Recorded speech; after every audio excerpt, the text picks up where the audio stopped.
सभी को नमस्कार। आज के इस छोटे से वीडियो के अंदर हम जिस प्रकार से हमने एक श्रृंखला शुरू की थी उसी श्रृंखला के अंतर्गत हम आज डीपीडी के बारे में बात करेंगे। इससे पहले हमने जल विभव के बारे में देखा था। दोनों ही कॉन्सेप्ट बहुत इंपॉर्टेंट है, दोनों में से एक पर सवाल हर बार आता है और दोनों में हम कंफ्यूज हो जाते हैं कि सवाल होगा कैसे। तो इसका भी वही कॉन्सेप्ट है जैसा कि हमने जल विभव के बारे में बात की थी। जल विभव के अंदर हमने देखा था कि वहां जल के अणुओं की जो गति है वो उच्च जल विभव से निम्न जल विभव की ओर होती है, जबकि यहाँ इसका उल्टा है। जल के अणुओं की गति, जल के जो अणु है, जल के अणु की जो गति है वो निम्न डीपीडी से उच्च डीपीडी की ओर होगी, निम्न से उच्च डीपीडी की ओर होती है। कैसे?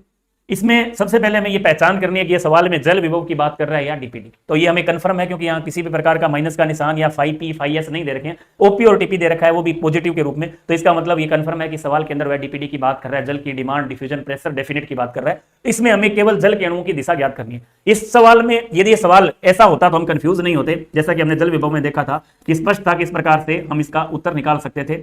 लेकिन यहाँ त्रिभुज के रूप में दे रखा है, त्रिकुटा इस तरह से दे रखा है, तो हम यहाँ इस सवाल को बहुत आरामदारी से आपको हमेशा देखते हुए करना है, क्योंकि सवाल आता हुआ हमारा यहाँ गलत हो जाता है। कैसे? सबसे पहले हम समान इसकी गणना करेंगे। बिल्कुल, तो हमें ये माइनस हमने किया तो हमें पता है क्यों माइनस किया, क्योंकि हमें पता है डीपीडी बराबर ओपी माइनस टीपी होता है। तो हमें ओपी में से टीपी घटाना है 25, यहाँ घटाएंगे 10 और यहाँ घटाएंगे 15।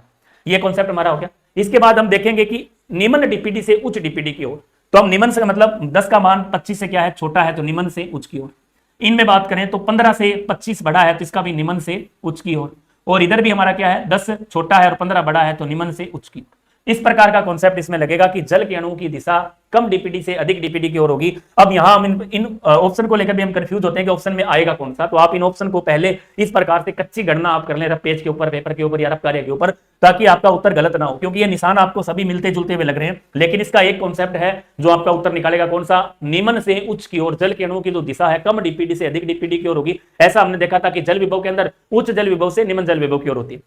अब हम देखेंगे कम डीपीडी से अधिक डीपीडी की ओर, तो हम निकालें कैसे इसको। तो हमने निकाला minus OP minus TP, OP minus TP, OP minus TP, 25, 10 और 15। अब यहां से निम्न से उच्च की ओर, निम्न से उच्च की ओर, निम्न से उच्च की ओर। अब इसको ऑप्शन के अंदर देखें तो हमारा होगा एक्स, वाई से लेकर एक्स की ओर। अब एक्स से लेकर, एक्स से नहीं जेड से लेकर एक्स की ओर, और इधर हमारा वाई से लेकर जेड की ओर, वाई से लेकर जेड की ओर। तो उत्तर नंबर 2 हमारा राइट हो जाएगा। क्यों राइट हो जाएगा? क्योंकि जल के अणुओं की दिशा यहां कम डीपीडी से अधिक डीपीडी की ओर है। यदि वह प्रश्न पूछता आपका किसके बारे में, जल विभव के बारे में, तो इसका उत्तर हमारा होता निम्न से उच्च की, उच्च से निम्न की ओर। दोनों एक दूसरे के विपरीत है। तो इन सवालों में, इन दोनों प्रकार के सवालों में आपको जल्दबाजी नहीं करनी है। दोनों सवाल को आप इस कॉन्सेप्ट के आधार पर याद रखेंगे कि उच्च से निम्न और निम्न से उच्च की ओर। तो इस प्रकार से आपके दोनों सवाल कभी भी गलत नहीं होंगे। आगे की वीडियो में फिर आपसे मुलाकात करेंगे। तब तक के लिए जय हिंद, जय भारत, जय राजस्थान।